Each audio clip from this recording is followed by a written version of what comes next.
Salut nos chers amis, aujourd'hui on va vous présenter une toute petite vidéo sur deux phénomènes qui ont un rôle très important dans la conservation de l'information génétique ou bien la transmission de l'information génétique d'une cellule à l'autre. Ces deux phénomènes sont la mitose et la réplication cellulaire. La mitose, c'est une division qui permet la transmission de l'information génétique d'une cellule à l'autre. C'est-à-dire qu'une fois qu'on a une cellule mère, il se divise pour donner deux cellules filles qui ont la même information génétique avec la cellule mère. La réplication de l'ADN joue un rôle primordial dans la conservation de l'information génétique puisqu'il va permettre d'avoir deux molécules de l'ADN qui sont semblables entre eux et semblables à la cellule mère à partir la réplication il va permettre d'avoir deux molécules de l'ADN qui sont semblables entre eux et semblables à la molécule mère. On va voir le mécanisme et les enzymes qui vont intervenir dans la réplication. Maintenant, on va passer aux mitoses. Donc, la mitose, comme vous savez, elle se fait pendant 4 étapes principales: la prophase, la métaphase, l'anaphase et la télophase. On va voir les modifications que la cellule subit pendant la prophase. Vous pouvez voir dans ce schéma qu'il y a deux organites cellulaires. Il y a la centrosome et il y a le noyau. Ces deux organites, il y a d'autres organites au niveau du noyau, mais ces deux organites vont jouer un rôle très principal et ils vont intervenir lors de la division cellulaire, c'est-à-dire lors de la mitose. Observez bien le centrosome. Vous pouvez voir que lors de la prophase, le centrosome elle va se diviser pour donner deux astères. Donc le centrosome a divisé, il a donné deux astères. Les deux astères sont liés par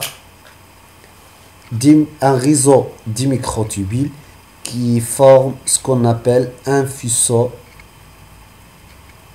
mitotique. Donc, la première modification, c'est la division de centrosome pour donner deux astères qui vont être reliés par un faisceau mitotique. Le deuxième changement, c'est que, regardez bien au niveau du noyau, maintenant il y a de la chromatine, c'est-à-dire un filament chromatinien qui est non condensé. Mais lors de la prophase, il va y avoir la condensation de filaments chromatiniens pour former ce qu'on appelle des chromosomes. On va voir que il va y avoir la condensation de la chromatine. Voilà la formation de faisceaux chromatiques, de faisceaux mitotiques. Et regardez bien que les chromosomes ont été apparus au niveau du noyau, c'est-à-dire par condensation de la chromatine. Le premier changement, c'est la division de centrosomes pour donner deux astères, la formation des faisceaux mitotiques et la condensation de la chromatine pour donner des chromosomes. Et on va avoir le quatrième changement, c'est la disparition de l'enveloppe nucléaire. Donc, on peut dire que lors de la prophase, il y a 4 modifications. La première modification, c'est la division de centrosomes pour donner 2 astères et la formation de faisceaux métotiques et la condensation de la chromatine pour donner des chromosomes et la disparition de l'enveloppe nucléaire. On va voir les modifications qui vont avoir lieu au niveau de la métaphase. Au niveau de la métaphase, on peut voir ici dans la figure que les chromosomes vont se positionner au niveau de l'équateur de la cellule. Donc le premier changement, c'est le positionnement des chromosomes au niveau de l'équateur de la cellule pour former ce qu'on appelle une plaque équatoriale. Et la deuxième caractéristique de la métaphase, c'est que les chromosomes vont être s'associer avec les chromosomes au niveau de centromère. C'est-à-dire que chaque chromosome va s'associer avec les faisceaux métotiques au niveau de centromère. Donc, la métaphase se caractérise par le positionnement des chromosomes au niveau de l'équateur de la cellule pour former une plaque équatoriale. Et le deuxième, la liaison entre les faisceaux métotiques et les chromosomes au niveau de centromère. Maintenant, on va s'intéresser à l'anaphase. Pendant l'anaphase, il va y avoir un clivage. Regardez que le chromosome a subi un clivage au niveau de centromère. Et après le clivage, on va avoir 2 chromatides sœurs et chaque chromatide va migrer vers l'un des pôles de la cellule. Donc, lors de l'anaphase, il y a un clivage de chromosomes au niveau de centromère pour donner 2 chromatides sœurs. Voilà 2 chromatides sœurs. Et chaque chromatide, elle va migrer vers l'un des pôles de la cellule. C'est l'anaphase. Et maintenant, on va s'intéresser à au télophase. Voilà, il y a un étranglement équatorial qui va séparer les 2 cellules filles. C'est-à-dire, il va assurer la division de cytoplasme. Premièrement, un étranglement équatorial qui va assurer la division de cytoplasme, ou bien on parle d'une cytodiérèse. Et maintenant, les autres changements, il y a une décondensation des chromatides en chromatine. Il y a une décondensation des chromatides en chromatine. C'est-à-dire l'inverse de la prophase. Lors de la prophase, il y a la condensation de la chromatine pour former des chromosomes. Et maintenant, on passe dans le sens inverse. Les chromatides vont se décondenser pour former un filament chromatinien qui est non condensé. Regardez bien que l'enveloppe nucléaire a réapparu une deuxième fois. C'est-à-dire qu'il y a une apparition dans l'enveloppe nucléaire qui va entourer la chromatine. Et regardez bien que le faisceau métotique a disparu. Donc, lors de la télophase, il y a 4 changements. Il y a un étranglement équatorial qui va entraîner la division qui va permettre la division de cytoplasme. Et le deuxième changement, c'est qu'il va y avoir une décondensation des chromatides en chromatine et l'apparition de l'enveloppe nucléaire et la disparition des filaments de faisceaux ou bien des fibres de faisceaux méthodiques. Donc, on va maintenant répéter toutes les caractéristiques de chaque étape. La première étape, c'est la prophase. Les changements sont la division de centrosomes pour donner deux astères qui vont être liés par un filament, par le filament de faisceau méthodique.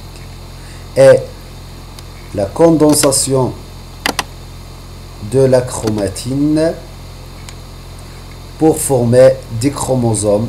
La chromatine, elle va former des chromosomes. Il va y avoir la disparition de l'enveloppe nucléaire. Donc, trois caractéristiques: division de centrosome en deux astères et la formation des filaments ou bien d'un réseau d'imicrotubules qui est appelé le faisceau méthodique, et la condensation de la chromatine en chromosome et la disparition de l'enveloppe nucléaire. Pendant la métaphase, il va y avoir un positionnement du chromosome au niveau de l'équateur de la cellule pour former une plaque équatoriale, et la liaison entre les microtubules, les filaments du microtubule et les chromosomes au niveau de centromère. Au niveau de l'anaphase, il va y avoir un clivage de chaque chromosome qui va être clivé en deux chromatides sœurs, et chaque chromatide il va migrer vers l'un des pôles de la cellule. Et pendant la télophase, il va y avoir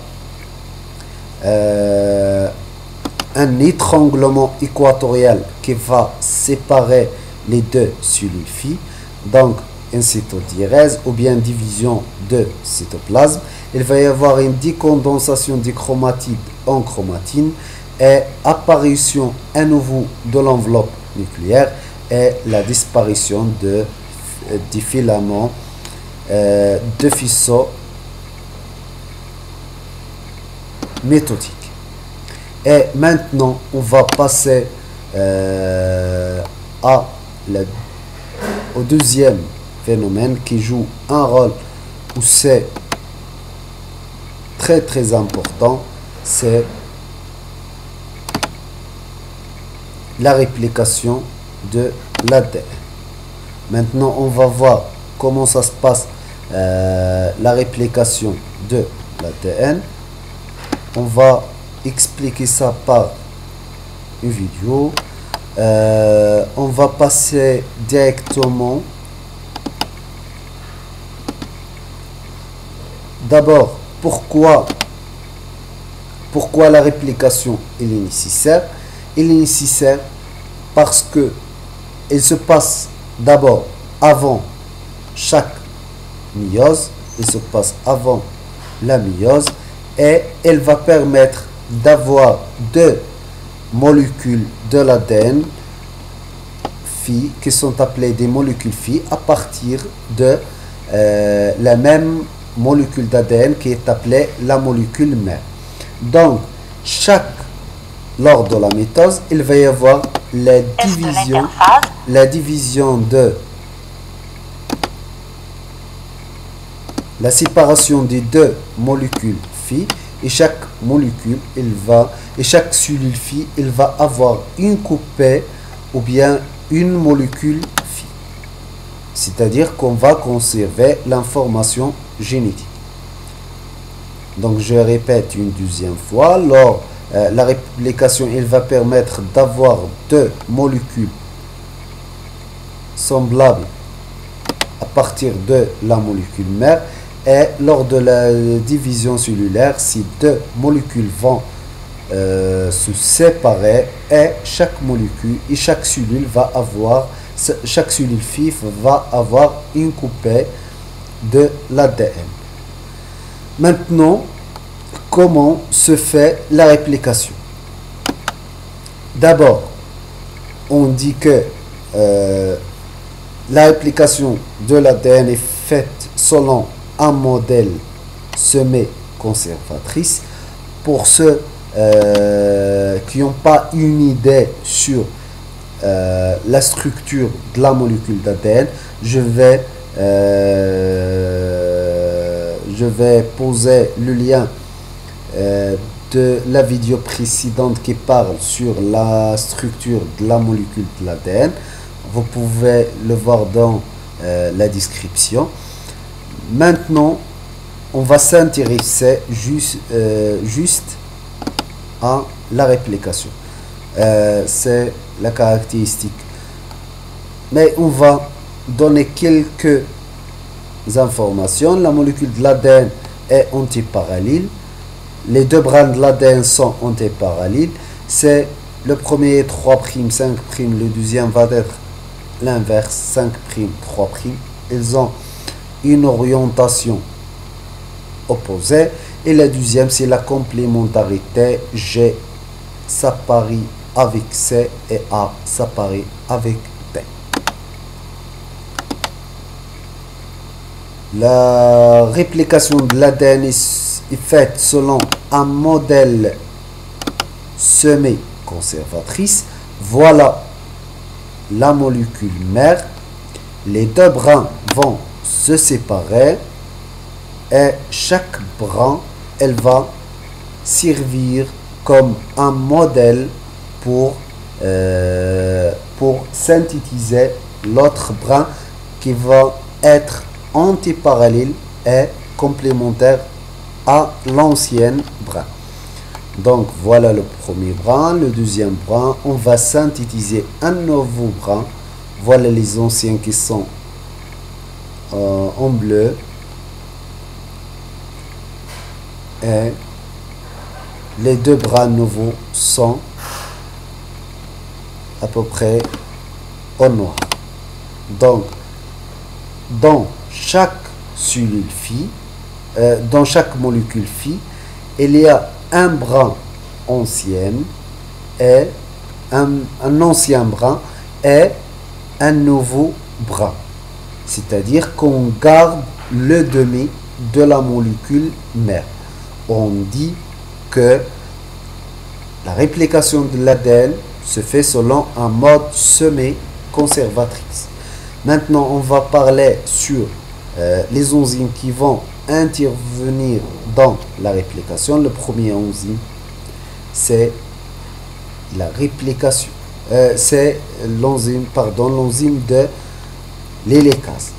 L'hélicase, elle va casser les liaisons hydrogènes qui fait lier les deux brins. Donc, la première enzyme, c'est l'hélicase. Elle va jouer un rôle très important dans la séparation des deux brins de l'ADN.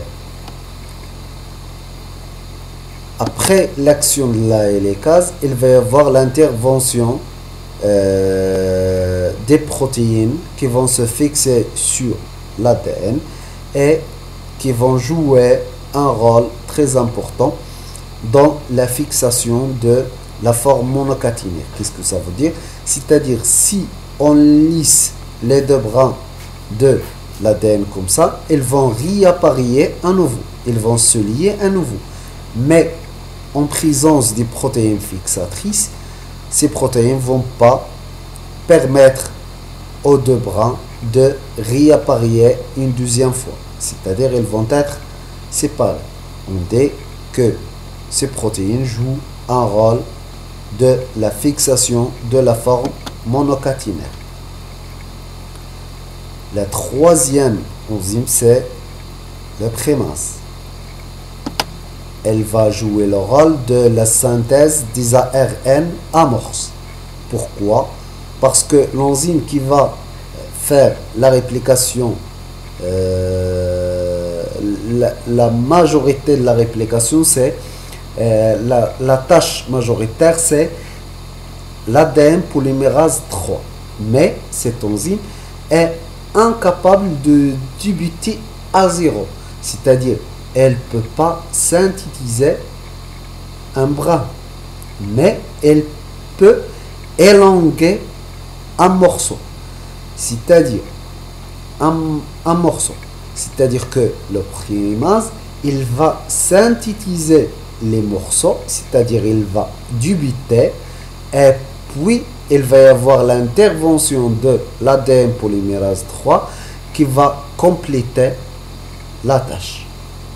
Donc le rôle de la primase, c'est qu'il va synthétiser les ARN amorces.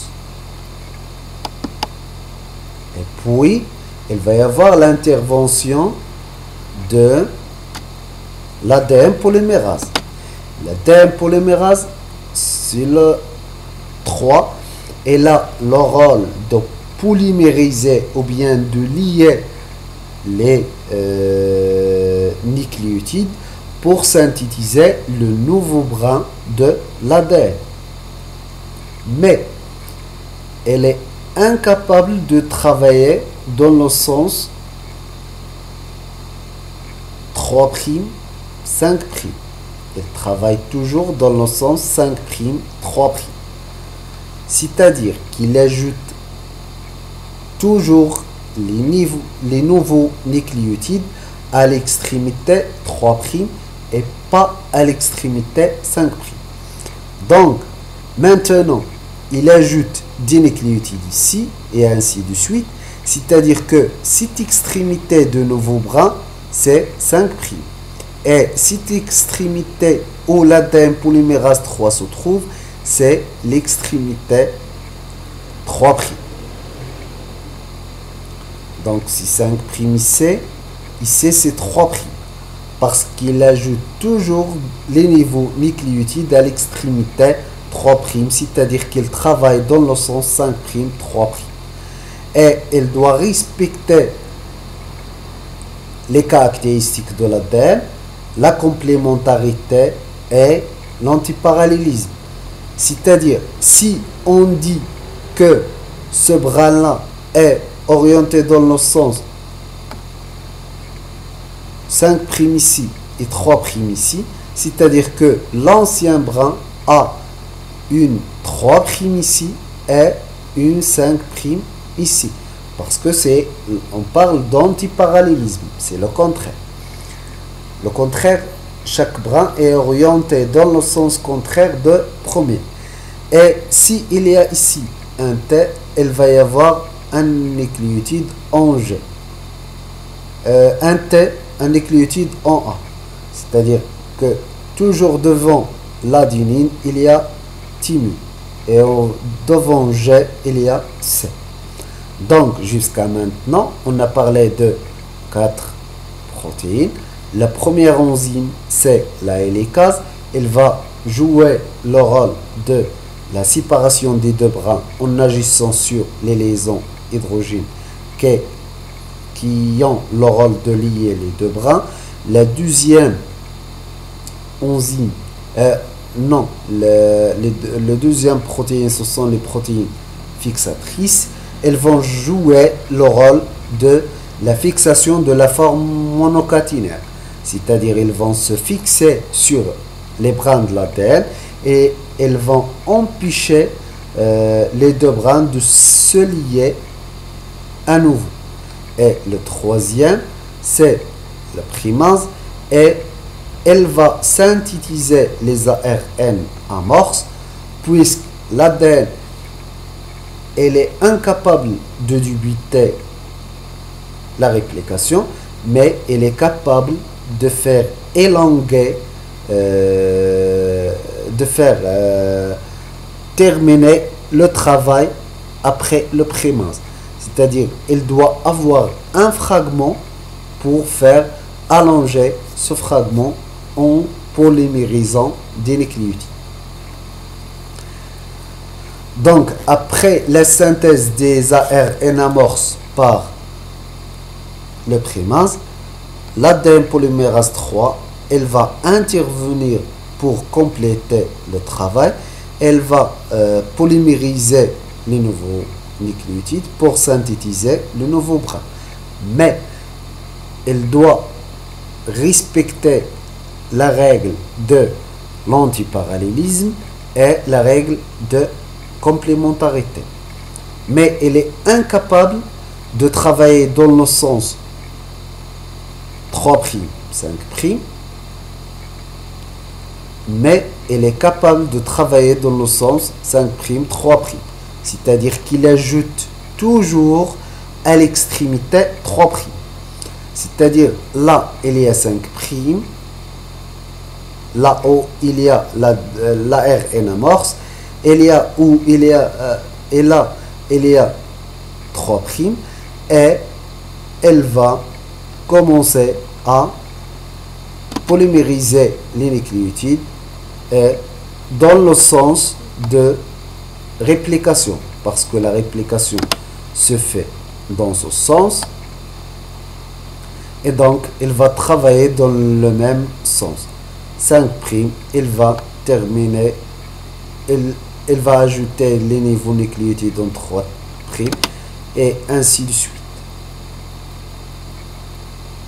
Donc, pour ce brin, on parle d'une élongation continue, parce que l'ADN polymérase 3 n'a aucun problème. Elle peut travailler dans ce sens de ce brin. Mais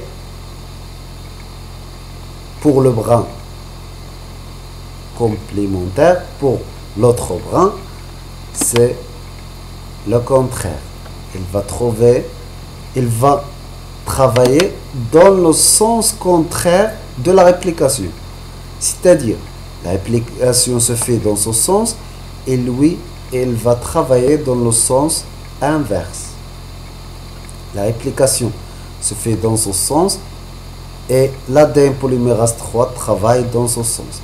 Voilà, le primase, il va synthétiser les ARN amorces, mais cette extrémité maintenant, c'est 5' de cette amorce. Cette extrémité, c'est 5', et celle-là est 3'. C'est-à-dire qu'elle va travailler comme ça. Elle va ajouter à l'extrémité 3' et pas à 5'. Voilà la RN amorce. Elle va ajouter à l'extrémité 3' de l'amorce, parce qu'elle est incapable d'ajouter les niveaux nucléotides à l'extrémité 3'. Pour ce brin, il n'y a aucun problème, elle va travailler directement, mais pour ce brin, elle va travailler dans le sens contraire, parce que à cette extrémité de chaque amorce, cette extrémité de chaque amorce, c'est 5'. Et cette extrémité, et c'est 3', et lui, il ajoute à l'extrémité 3', donc il est obligé de travailler dans ce sens. Donc, on ne va pas avoir un brin qui est complet, mais on va avoir des fragments. Voilà le premier fragment. Le deuxième fragment, on appelle ces fragments les fragments d'Okazaki, qui sont le résultat d'une élongation discontinue, parce que cette élongation, elle est continue, tandis que celle-là, elle est discontinue, et elle est nécessaire de faire intervenir d'autres enzymes qui vont compléter le travail. Le premier enzyme qui va intervenir après l'ADN polymérase 3, c'est l'ADN polymérase 1. Il a une activité exonucléasique, c'est-à-dire qu'il est capable d'hydrolyser les dinucléotides ou bien les fragments. Il va hydrolyser les ARN amorces. Voilà, il va hydrolyser ou bien enlever les ARN amorces Donc il va y avoir des vides ici qui vont être remplis par les gaz. Donc, premier enzyme, c'est l'hélicase. Elle va séparer les deux brins. Le deuxième enzyme, le deuxième protéine, ce sont les protéines fixatrices. Ils vont se fixer sur la molécule d'ADN pour, ou bien les brins d'ADN pour stabiliser la forme monocaténaire en empêchant le réappareillement à nouveau des deux brins. Le troisième protéine, c'est l'ADN polymérase 3. Elle va travailler dans le sens 5', 3'. Donc, pour le brin qui est orienté dans le sens 3', 5', pardon, avant l'ADN polymérase 3, il y a le primase qui va synthétiser les ARN amorces. Un ARN, le premier, ici, le deuxième, ici, on a vu qu'il a eu ici, et le troisième ici. Le troisième, c'est le primase. Il va synthétiser les ARN amorces qui vont être s'allonger sous l'effet de l'ADN polymérase qui va polymériser les nouveaux brins les nucléotides pour synthétiser le nouveau brin de l'ADN en respectant la règle de la complémentarité et l'antiparallélisme. Il travaille dans le sens 5', 3'. Donc, le brin qui a cette direction, il va subir une élongation continue. C'est-à-dire que ce nouveau brin a une orientation 5' ici et 3' ici. Cette élongation se fait dans le sens de la réplication et elle est continue. Tandis que pour l'autre brin, il se fait au sens contraire de la réplication. On va voir, il se fait dans cette réplication, cette élongation se fait dans le sens de la réplication, 5', 3'. Mais pour l'autre brin, c'est le contraire.